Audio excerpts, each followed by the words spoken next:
નમસ્કાર વિદ્યાર્થી મિત્રો, કેમ છો? બધા મજામાં? તો મિત્રો, આજે આપણે સાયકોલોજી એન્ડ એજ્યુકેશનમાં આપણી ચેનલમાં મનોવિજ્ઞાનને લગતા વિવિધ જે કંઈ વિડીયો છે મૂક્યા છીએ. અને ધોરણ 11 અને 12 આર્ટ્સ અને ખાસ કરીને મનોવિજ્ઞાન વિષયના સંદર્ભમાં આપણે છે તે વિડીયો મૂક્યા છીએ. હું 2 દિવસ એક શૈક્ષણિક કામગીરીમાં આપણે બહાર રોકાયેલા હતા, તેથી આપણે ગઈકાલે એક વિડીયો મૂકી શક્યા નથી.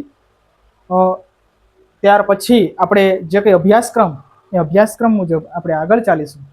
તો છેલ્લે આપણે બુદ્ધિ કસોટીઓની વાત કરી હતી, બરોબર? બિની અને સાયમન દ્વારા આપવામાં આવેલી બુદ્ધિ કસોટી, ત્યાર પછી વેક્સલરની બુદ્ધિ કસોટી, અને વેક્સલરની બુદ્ધિ કસોટીનો અભ્યાસ કર્યા બાદ આપણે એક અલગ વિડીયોમાં રેવનની બુદ્ધિ કસોટી અને કોફમેનની બુદ્ધિ કસોટીઓ વિશે પણ આપણે વાત કરી લીધેલી છે.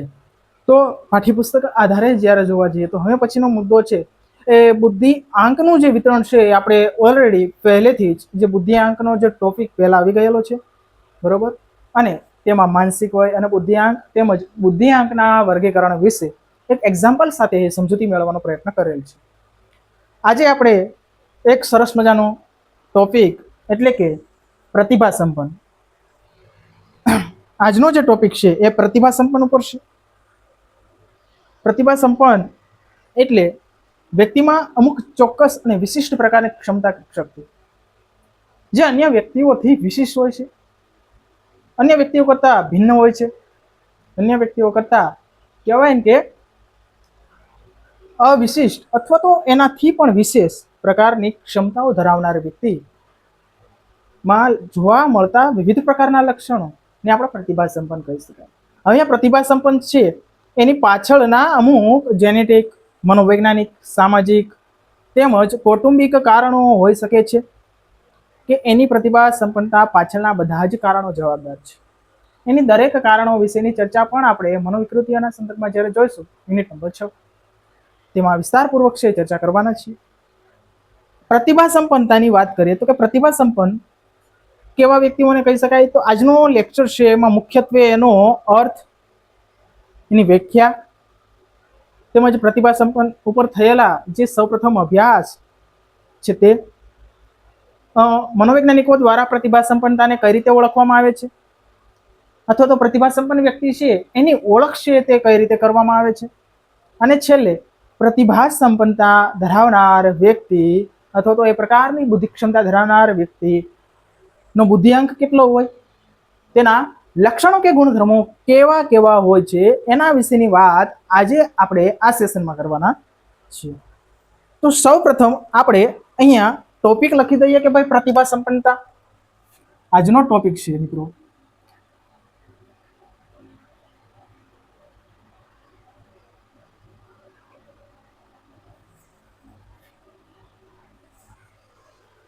હવે જેમ વાત કરી તેમ કે એક ચોક્કસ પ્રકારની વિશિષ્ટ ક્ષમતા શક્તિ, તો આ શક્તિને આપણે સમાજમાં જે તે વ્યક્તિને આપણે સંબોધીને બોલાવતા હોય ત્યારે ઘણી બધી વાર આપણે બાળક હોય કોઈ વર્ગખંડ અથવા તો શાળામાં કોઈ એક બાળક હોય, એક વર્ગખંડમાં કોઈ એક બાળક હોય જે ખૂબ હોશિયાર હોય ને, એને ખૂબ ઘણું બધું આવડતું હોય, એની મેચ્યોરિટીનું લેવલ ખૂબ ઊંચું હોય છે. તો આ પ્રકારની ક્ષમતા એક પ્રતિભા સંપન્ન વ્યક્તિ તરફના કહેવાય ને સંકેતો હોય નિર્દેશિત કરતું હોય છે. આપણે કહી ન શકાય કે ભાઈ આ વ્યક્તિ છે પ્રતિભા સંપન્ન છે, પરંતુ એના માટે ચોક્કસ વિશિષ્ટ શબ્દોનો આપણે ઉપયોગ કરતા હોઈએ છીએ. તો કેવા પ્રકારના શબ્દો? તો આપણે કહેવું હોય તો કહી શકાય કે ભાઈ જીનિયસ અથવા તો ગિફ્ટેડ, ગોડ ગિફ્ટેડ. કેવા પ્રકારના શબ્દો વાપરીએ છીએ? God gifted. ત્યાર પછી જીનિયસ પણ છે, જીનિયસ. અને એક શબ્દ છે ટેલેન્ટેડ. કેવો શબ્દ છે મિત્રો? ટેલેન્ટેડ.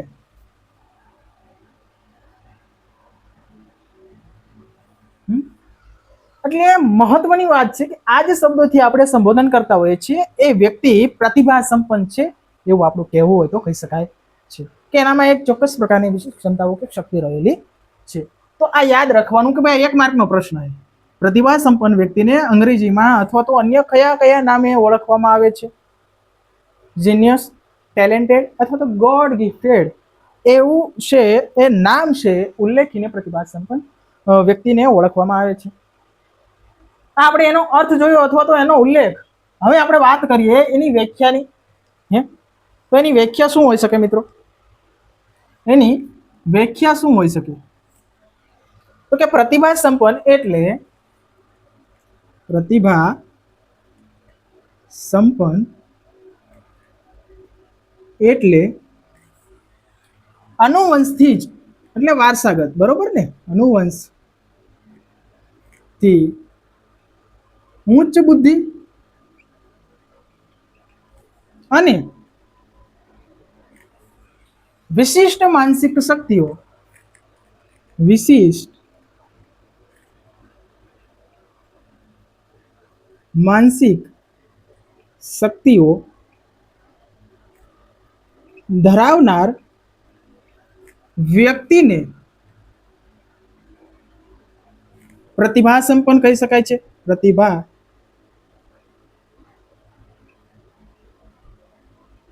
કહે છે. તો આ એક વ્યાખ્યા થઈ મિત્રો. શું વાત કરી કે ભાઈ અનુવંશથી એટલે કે વારસામાં મળેલી અમુક વિશિષ્ટ શક્તિઓને કારણે અથવા તો એવી ઉચ્ચ બુદ્ધિ ક્ષમતાઓને કારણે એ વ્યક્તિમાં જોવા મળતી વિશિષ્ટ પ્રકારની માનસિક શક્તિઓ ધરાવનાર વ્યક્તિને આપણે પ્રતિભા સંપન્ન તરીકે ઓળખી શકાય છે. તો વ્યાખ્યા થઈ. અનુવંશ એટલે વારસાની વાત કરીએ. ઉચ્ચ બુદ્ધિ એટલે આપણને ખ્યાલ છે કે ભાઈ ઉચ્ચ બુદ્ધિનો સમાવેશ લગભગ 110 થી 119 સુધીનો જે ક્રાઇટેરિયા છે તે, તેમજ અને વિશિષ્ટ માનસિક શક્તિઓ જે આપણે કહેવું હોય તો ક્રિએટિવિટી, બધા આપણે લક્ષણો જોઈશું કે એનામાં સર્જનાત્મકતા હોય, સમસ્યા ઉકેલ તેમજ પ્રેરણાદાયી વ્યક્તિત્વ હોય, શાંત હોય, અંતર્મુખી હોય, એકાંત પ્રિય વગેરે જે લક્ષણો છે એની પણ આપણે છે વાત કરવાના છીએ. તો એ જે બાબત છે અથવા તો એ લક્ષણો છે એ લક્ષણોને પણ આપણે સમજવાનો પ્રયત્ન કરશું. ત્યાર પછી આપણે વાત કરીએ કે આ પ્રતિભા સંપન્ન છે એનો સૌપ્રથમ અભ્યાસ કોણે કરેલો? તો કે પ્રતિભા સંપન્ન નો જે અભ્યાસ છે સૌપ્રથમ, બરોબર, પ્રતિભા સંપન્નનો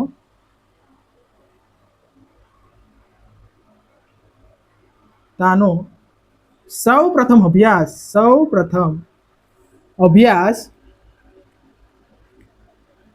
પ્રોફેસર ટર્મન, કોના દ્વારા મિત્રો? પ્રોફેસર ટર્મન દ્વારા 1925 કરવામાં આવ્યો હતો. કોના દ્વારા? આ યાદ રાખવાનું છે. પ્રતિભા સંપન્નતાનો સૌપ્રથમ અભ્યાસ પ્રોફેસર ટર્મન દ્વારા 1925 કરવામાં આવેલો હતો.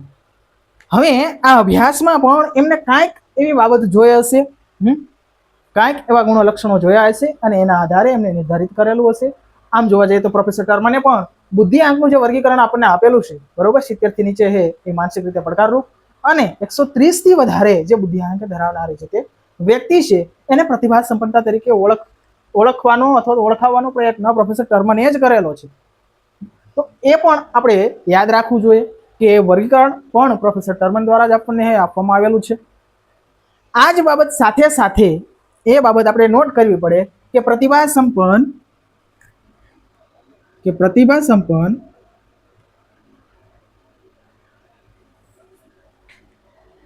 વ્યક્તિનો બુદ્ધિઆંક 130 થી વધુ હોય છે. એટલે આ એક માર્કનો પ્રશ્ન, અહીંયા પણ 1 માર્કનો પ્રશ્ન તૈયાર થાય કે પ્રતિભા સંપન્ન જે તે વ્યક્તિ હોય એનો બુદ્ધિઆંક કેટલો હોય? તો કે 130 થી વધુ, જે આપણને વર્ગીકરણમાં ઓલરેડી આપણને કહેવામાં આવેલું છે. પરંતુ અહીંયા પ્રતિભા સંપન્નતાનો મુદ્દો છે એટલા માટે આપણે નોટ પણ કરવું જોઈએ કે ખરેખર પ્રતિભા સંપન્ન વ્યક્તિ છે એનો બુદ્ધિઆંક 130 કરતા વધારે જોવા મળતો હોય છે. આ સાથે જ એક મનોવૈજ્ઞાનિક દ્વારા પ્રતિભા સંપન્નતાનો અભ્યાસ, એક મનોવૈજ્ઞાનિક જેનું નામ છે જોસેફ રેન્ઝુલ. શું નામ છે મિત્રો? જોસેફ રેન્ઝુલ. જોસેફ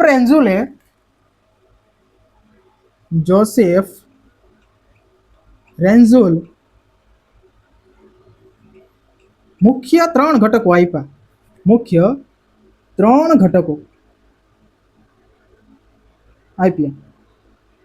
કયા 3 ઘટકો? 3 ઘટકો. 1 માર્કનો પ્રશ્ન. શેને લગતા? તો કે પ્રતિભા સંપન્નતાના 3 ઘટકો કોઈને આપ્યા? તો કે જોસેફ રેન્ઝુલે આપ્યા. કોઈને આપ્યા મિત્રો? જોસેફ રેન્ઝુલે આપ્યા. કયા 3 ઘટકો? તો એને આપણે આકૃતિ દ્વારા સમજવાનો પ્રયત્ન કરીએ. જેને આપણને પાઠ્યપુસ્તકમાં સમજાવેલું છે. જે આ બાબત છે પ્રતિભા સંપન્ન, અહીંયા પ્રથમ જે ઘટક લખીએ એ હે ઉચ્ચ બુદ્ધિ. ઉચ્ચ બુદ્ધિ, પછી ઉચ્ચ પ્રેરણા, ઉચ્ચ પ્રેરણા, અને ઉચ્ચ સર્જકતા, ઉચ્ચ સર્જકતા. અને આ જે વચ્ચેનો ભાગ આપણે જોઈએ છીએ જેમાં ત્રણેયનો સમાવેશ થાય છે એને પ્રતિભા સંપન્ન, પ્રતિભા સંપન્ન વ્યક્તિ તરીકે છે એ ઓળખાવાનો પ્રયત્ન કરે છે. તો કયા ત્રણ ઘટકો મિત્રો? તો કે ઉચ્ચ બુદ્ધિ, ઉચ્ચ પ્રેરણા અને ઉચ્ચ સર્જકતા. અહીંયા પણ 2 માર્કનો 1 માર્કના પ્રશ્નો છે તે નીકળે છે. 3 ઘટકો બુદ્ધિ અંગેના 3 ઘટકો કોને આપેલા છે? તો જોસેફ રેન્જુલે આપેલા. કયા કયા 3 ઘટકો? તો 2 માર્કનો પ્રશ્ન બની જાય અથવા તો 1 માર્કમાં પણ બને કે ભાઈ કયા 3 ઘટકો? તો કે ઉચ્ચ બુદ્ધિ, ઉચ્ચ પ્રેરણા અને ઉચ્ચ સર્જકતા. આવા 3 ઘટકો છે જોસેફ રેન્જુલે આપેલા છે. અને ત્રણેયનું જે સંતુલન છે એ જ પ્રતિભા સંપન્ન વ્યક્તિનું એ આદર્શ તરીકે સૂચવે છે, તેમજ વ્યક્તિમાં રહેલી ક્ષમતાને સૂચવે છે. વ્યક્તિ એ બાહ્ય વાતાવરણ સાથે સરળતાથી છે એ સમાયોજન સાધી શકવાની ક્ષમતાને સૂચન કરે છે. આ જે બાબત છે એ આને અનુસંધાને જોસેફ રેન્જુલ દ્વારા કહેવામાં આવેલી છે. હવે વાત કરીએ કે પ્રતિભા સંપન્ન જે તે વ્યક્તિ અથવા તો બાળક છે એની ઓળખ આપણે કઈ રીતે કરી શકીએ? આપણે ખ્યાલ કઈ રીતે રહ્યો છે કે ભાઈ બુદ્ધિઆંક દ્વારા તો બરોબર જ છે, પરંતુ બુદ્ધિઆંક સિવાયની અન્ય ઘણી બધી એવી બાબતો છે કે જેમાં ઇન્વોલ્વ થાય છે, એમાં સહભાગીદારી નિભાવે છે અને જે તે વ્યક્તિ અથવા તો કહેવાય ને કે બાળક છે એ પ્રતિભા સંપન્ન કહેવા માટે અથવા તો પુરાવા માટે એ બાબત ઘણી બધી પુરવાર થતી હોય અથવા તો સાબિતી રૂપે પ્રમાણભૂત થતી જોવા મળતી હોય છે. તો એવી કઈ કઈ બાબત છે? તો એ બાબતની આપણે વાત કરીએ તો પ્રથમ બાબત એ છે કે મિત્રો કે ખરેખર જે બાબતની વાત કરીએ તો પ્રથમ બાબત એ છે કે શાળાકીય અથવા તો વ્યક્તિનો બુદ્ધિઆંક, બરોબર, બુદ્ધિઆંક એક છે બુદ્ધિઆંક. ત્યાર પછી શાળાકીય દ્વારા આપવામાં આવેલું અથવા તો શાળા દ્વારા આપવામાં આવેલા ગુણાંક પત્ર અથવા તો પ્રગતિ પત્રક, શાળાના પ્રગતિ પત્રક તેમજ શાળાના શિક્ષકોના પ્રતિભાવ, બરોબર, શાળાના શિક્ષકોના પ્રતિભાવ તેમજ માતા પિતાના પ્રતિભાવ, માતા પિતાના પ્રતિભાવ. ત્યાર પછી વ્યક્તિમાં રહેલ વિવિધ પ્રકારનું મૂલ્યાંકન દર્શાવતા સામાજિક આવેગિક બુદ્ધિઆંક, સામાજિક આવેગિક બુદ્ધિઆંક. તો દરેક જે બાબત છે આ તમામ બાબતો છે એ પ્રતિભા સંપન્ન વ્યક્તિ છે એવું સાબિત કરવા માટે જરૂરી પુરાવાઓ સાબિત કરે છે અથવા તો મદદરૂપ થાય છે. સામાજિક, સાંસ્કૃતિક તેમજ આવેગિક જે પરિપક્વતાનો આંક એની આપણે વાત કરી, તેમજ વ્યક્તિત્વના વર્તનનું મૂલ્યાંકન, વ્યક્તિત્વના વર્તનનું મૂલ્યાંકન પણ સાબિત કરે છે કે વ્યક્તિમાં કેટલા અથવા તો જે તે વ્યક્તિ છે એ પ્રતિભા સંપન્ન છે કે કેમ એની આપણે એ સાબિતી કરી શકીએ છીએ. તો અહીંયા આપણે એની ઓળખ કઈ રીતે કરી શકાય, એનો અર્થ, વ્યાખ્યા અને વિવિધ પ્રકારની જે શરૂઆત અથવા તો અભ્યાસની વાત કરીએ, વિવિધ પ્રકારના ઘટકો જે આપેલા છે એની વાત કરીએ. હવે પછી આપણે જે તે બાબત છે એ લક્ષણો ઉપર છે આપણે જઈશું કે પ્રતિભા સંપન્ન વ્યક્તિ હોય એના લક્ષણો કેવા હોય છે. તો પ્રતિભા સંપન્નતાના મુખ્ય લક્ષણોની વાત કરીએ, લક્ષણોની વાત કરીએ, વિશેષતાની વાત કરીએ, વિશેષતાઓ અથવા તો ગુણો પણ કહી શકાય. કોઈ પણ રીતે એ પ્રશ્ન પૂછાઈ શકે, વિદ્યાર્થીએ મૂંઝાવાની જરૂર નથી કે ભાઈ કઈ રીતે ભાઈ ગુણો પૂછી લીધું તો શું લખશું, વિશેષતાઓ પૂછી લીધું તો શું લખશું, પણ એ લાક્ષણિકતાઓ છે એ માનીને તમારે ચાલવાનું છે અને એ બાબત તમારે જે તે તમે લક્ષણોમાં તમે યાદ રાખો છો એ જ બાબત વિશેષતાઓ અને ગુણોમાં તમે લખી શકો છો. તો હવે વાત કરીએ કે ભાઈ પ્રતિભા સંપન્નતાના મુખ્ય જે લક્ષણો છે તે અહીંયા આપણે શોર્ટ અને સ્વીટ કે તમને યાદ રહી જાય એ રીતે ટૂંકા, બરોબર, પાઠ્યપુસ્તકમાં ખૂબ મોટા મોટા તમને મુદ્દા આપેલા છે, પરંતુ આપણે ટૂંકા મુદ્દાઓ સાથે સમજવાનો પ્રયત્ન કરીએ તો કે પહેલું લક્ષણ છે, પહેલું લક્ષણ તો કે ઉચ્ચ સ્વગૌરવ, ઉચ્ચ સ્વગૌરવ અને ઉચ્ચ સ્વક્ષમતા. બરોબર, જે તે પ્રતિભા સંપન્ન વ્યક્તિ છે એનામાં સેલ્ફ એસ્ટીમ, બરોબર, સ્વગૌરવ ઊંચું હશે. બરોબર, એ પોતાની વાસ્તવિકતા અથવા તો પોતે પોતાના વિચારોને અથવા તો પોતાના અસ્તિત્વને ખૂબ સારી રીતે સમજતો હશે અને ઉચ્ચ સ્વક્ષમતા, એનામાં ખૂબ સારી એવી ઉચ્ચ ક્ષમતાઓ હશે, એનામાં સારી એવી એબિલિટી, કેવી, સ્વક્ષમતાની, એટલે પોતાની જાતને સમજવાની એબિલિટી સારામાં સારા પ્રમાણમાં જોવા મળતી હોય છે. ત્યાર પછી આપણે વાત કરીએ કે બીજું લક્ષણ તો કે સર્જનાત્મકતા, સર્જનાત્મકતા અને સર્જનાત્મકતા અને મૌલિકતા. સર્જનાત્મકતા અને મૌલિકતા, એ સર્જનાત્મકતા કોને કહી શકાય? તો આપણને ખ્યાલ હોવો જોઈએ કે સર્જનાત્મકતાની એક વ્યાખ્યા જેમ્સ ડ્રેવર દ્વારા આપવામાં આવેલી છે. 11મા ધોરણમાં પણ આપણે સર્જનાત્મકતા, એના સોપાનો તેમજ વગેરે બાબતો છે આપણે સમજ્યા. બરોબર, સર્જનાત્મક વિચારણા વિશે પણ વાત કરેલી છે. કોને? જેપી ગિલફર્ડે. પછી કેન્દ્રગામી અને વિકેન્દ્રગામી જે છે સર્જનાત્મકતાના બે પાસાઓ એને આપેલા છે. સોપાનો છે બરોબર, કે ભાઈ જે કઈ સેવન છે, પછી મૂલ્યાંકન છે, જબકારો છે, બરોબર, તૈયારી વગેરે બાબત છે. 4 એના સોપાનો છે સર્જનાત્મકતાના. સર્જનાત્મકતા વધારવા માટે વિવિધ પ્રકારની એક્ટિવિટી કરવી ખૂબ આવશ્યક છે. તાર્કિક રીતે તર્ક કરવું, ફ્લેક્સિબલ રહેવું વગેરે એના લક્ષણો છે. તો એક બાબત પ્રતિભા સંપન્નતાનું એક મુખ્ય લક્ષણ બની જાય. હવે સર્જનાત્મકતાની જ્યારે વ્યાખ્યા જોવા જઈએ તો આપણે કહેવું હોય કે તદ્દન નવા વિચારો અને નવા જ વર્તન અથવા તો નવું જ જે પ્રક્રિયાઓ છે ઉત્પન્ન કરનાર એવી ક્ષમતા ધરાવનાર કોઈ વ્યક્તિમાં રહેલી કળાને સર્જનાત્મકતા કહી શકાય. મૌલિકતા કોને કહી શકાય? તો કે કોઈ પણ પ્રકારની બાબત હોય એને સરળતાથી સામે રહેલી વ્યક્તિને સમજી શકે અને પોતાની વાત એ સરળતાથી સમજાવવાનો પ્રયત્ન કરી શકે. એને મૌલિક, અથવા તો કોઈ પણ પ્રકારનો મુદ્દો હોય તો તેને એ કહેવાય કે સમજાવી શકે, તેને મૌલિકતા કહેવામાં આવે છે. એને મૌલિકતા કહેવામાં આવે છે. આગળની આપણે એક લક્ષણની વાત કરીએ કે કયું લક્ષણ? તો કે ભાઈ સમસ્યા ઉકેલ, સમસ્યા ઉકેલ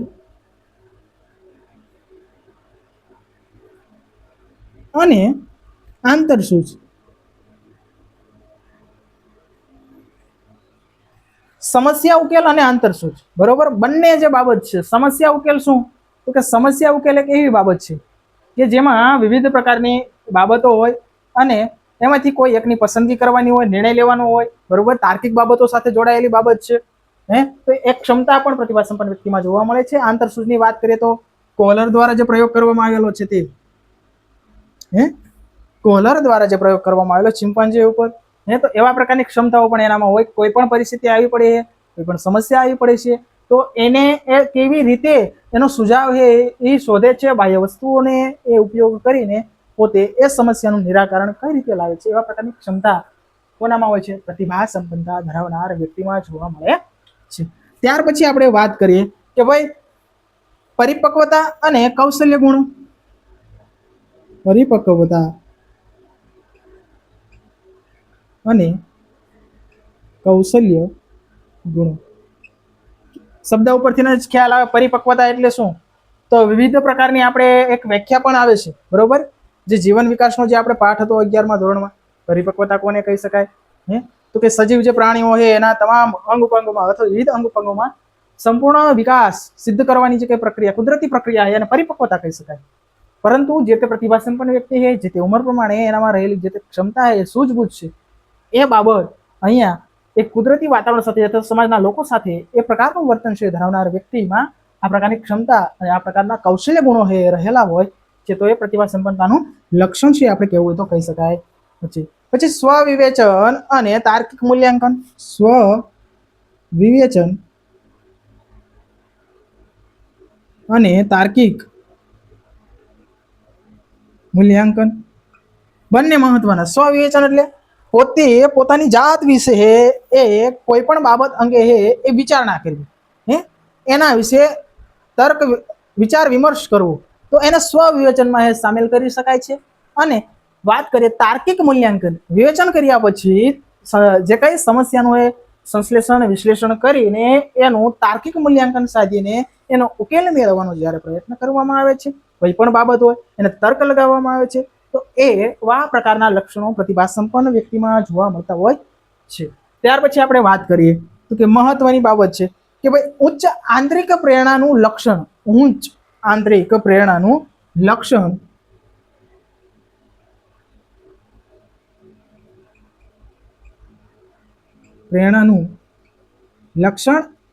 અને કાર્ય, લક્ષણ કે કાર્ય, કોઈ એનામાં એ પ્રકારનું કોઈ પણ બાબત મોટિવેશન એનામાંથી મળે એ પ્રકારનું વર્તન જોવા મળતું હોય છે. આંતરિક પ્રેરણા એટલે પોતાની જાતને જે છે એટલું પ્રેરિત કરે છે. કોઈ પણ બાબત આવી પડી હોય તો એનો સમસ્યાનો ઉકેલ કઈ રીતે લાવો, તો પોતે એમાંથી ઉકેલ લાવવા માટે અન્ય લોકો પ્રેરિત થાય એ પ્રકારના વિચાર વિમર્શ કરીને પોતાને મોટિવેશન આપે છે કે ના, કોઈ પણ બાબત આવી પડી હોય, કોઈ પણ સમસ્યા આવી પડી હોય, કોઈ પણ પ્રકારની દુઃખદ ઘટના આવી પડી હોય, તો એનું વિવેચન કરીને, આપણે અગાઉ વાત કરીએ એમ સ્વવિવેચન કરીને એ પોતાની જાતને પ્રેરણા આપીને ચોક્કસ પ્રકારના કાર્યો પણ સિદ્ધ કરી શકતા હોય છે. ત્યાર પછી વાત કરીએ સ્વસન્માન અને બૌદ્ધિક ક્ષમતા.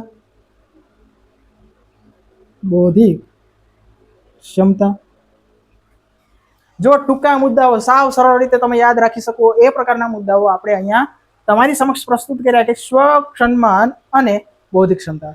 વ્યક્તિ પોતાની જાતને કોઈ પણ કાર્ય પૂર્ણ કર્યું હોય તો એ પોતાની જાતને ફીડબેક આપે કે ના, મેં સારું કાર્ય કર્યું, મસ્ત કર્યું અને હજુ પણ આનાથી સારું કરી શકીશ. તેમજ એનામાં રહેલી બૌદ્ધિક ક્ષમતાની વાત કરીએ એટલે તર્ક કરવાની ક્ષમતા, સમજવાની, નિર્ણય લેવાની ક્ષમતા, તમામ જે બાબતો છે એ સારામાં સારા પ્રમાણમાં જોવા મળતી હોય છે. છેલ્લું લક્ષણ મહત્વનું અને અગત્યનું, અંતર્મુખી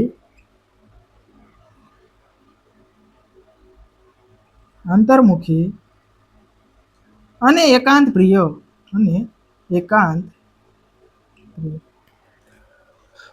તમે જોતા હશો કે ભાઈ કોઈ પણ ઇવન જોજો મનોવિજ્ઞાન જે અભ્યાસ કરાવતા હોય એવા વ્યક્તિઓ પણ મોસ્ટ ઓફ છે આપણને એવું લાગતું હોય કે ભાઈ આ અંતર્મુખી ઇન્ટ્રોવર્ટ છે, એક્સ્ટ્રોવર્ટ. તેમજ અંતર્મુખી અને બહિર્મુખી કાર્લ યુંગ દ્વારા વ્યક્તિત્વના 2 પ્રકારો પણ આપવામાં આવેલા છે. અને એનું ડિસ્ક્રિપ્શન એને આપેલું હોય કે ભાઈ અંતર્મુખી હોય, સમાજથી અતડો હોય, દૂર જતો હોય. તો અહીંયા તો પ્રતિભા સંપન્ન જે તે વ્યક્તિ છે અંતર્મુખી એવું લક્ષણ એનામાં જોવા મળે ખાસ કરીને. તો અંતર્મુખીનો અર્થ એ કે એને એકાંત પ્રિય તેમજ પોતાની જાત પ્રત્યે વધુ સ્વસભાન હોય છે. લોકો સાથે રહેવું અથવા તો હળવું મળવું થોડુંક ઓછું અથવા પસંદ હોય છે, જેથી કરીને એનો એક કહેવાય કે અન્ય કરતા વિશેષ રીતે એ ઉભરી આવતો હોય છે. અને એકાંત પ્રિય હોય એને વધુ પડતા લોકો ગમતા નથી હોતા, એની સાથે પણ રહેતા લોકો પણ એને ગમતા હોતા નથી, એક એકાંત પ્રિય હોય છે. તો વાત કરીએ સરસ મજાના ટૂંકા લક્ષણો. ઉચ્ચ સ્વગૌરવ, પ્રતિભા સંપન્નના જે લક્ષણો, ઉચ્ચ સ્વગૌરવ, ઉચ્ચ સ્વક્ષમતા, સર્જનાત્મકતા અને મૌલિકતા, સમસ્યા ઉકેલ, આંતરસૂઝ, પરિપક્વતા અને કૌશલ્ય ગુણો, સ્વવિવેચન અને તાર્કિક મૂલ્યાંકન, ઉચ્ચ આંતરિક પ્રેરણાનું લક્ષણ કાર્ય અને સ્વસન્માન અને બૌદ્ધિક ક્ષમતા. છેલ્લે વાત કરી અંતર્મુખી અને એકાંત પ્રિય. તો આજે મિત્રો આપણે વાત કરી સરસ મજાનો પ્રતિભા સંપન્નતાનો જે કઈ ટોપિક છે તે અને એનો અર્થ, બરોબર, અંગ્રેજીમાં શું કહી શકાય, ગોડ ગિફ્ટેડ, જીનિયસ, ટેલેન્ટેડ, બરોબર. એનો વ્યાખ્યાની વાત કરી કે પ્રતિભા સંપન્ન એટલે શું, તો કે આનુવંશિક ઉચ્ચ બુદ્ધિ ધરાવનાર વ્યક્તિ છે એ વ્યક્તિ, તેમજ એમાં જોવા મળતી વિશિષ્ટ જે કઈ આંતરિક જે માનસિક ક્ષમતાઓ છે એ વ્યક્તિને પ્રતિભા સંપન્ન તરીકે ઓળખી શકાય. ટર્મનની વાત કરીએ 1925માં સૌપ્રથમ અભ્યાસ જોસેફ રેન્જુલના ત્રણ જે કઈ એને ઘટકો આપેલા છે, ઉચ્ચ સર્જકતા, ઉચ્ચ બુદ્ધિ અને ઉચ્ચ પ્રેરણા. અને છેલ્લે વાત કરી કે કઈ રીતે એનું એનાલિસિસ કરી શકાય, એની ગણતરી કઈ રીતે કરી શકાય, અથવા તો કયો વ્યક્તિ પ્રતિભા સંપન્ન છે એની ઓળખ કઈ રીતે કરી શકાય એની વાત કરી. અને છેલ્લે આપણે એના પ્રતિભા સંપન્નતા ધરાવનાર વ્યક્તિના લક્ષણોની મુખ્યત્વે વાત કરી. તો આજનો લેક્ચર અહીં જ, ફરી મળીશું નવા લેક્ચરમાં નવા મુદ્દા સાથે. હવે પછીનો મનોદુર્બળતા અંગેનો જે કંઈ લેક્ચર હશે મને સાંભળવા બદલ આપ સૌનો ખૂબ ખૂબ આભાર. Thank you. જય હિન્દ.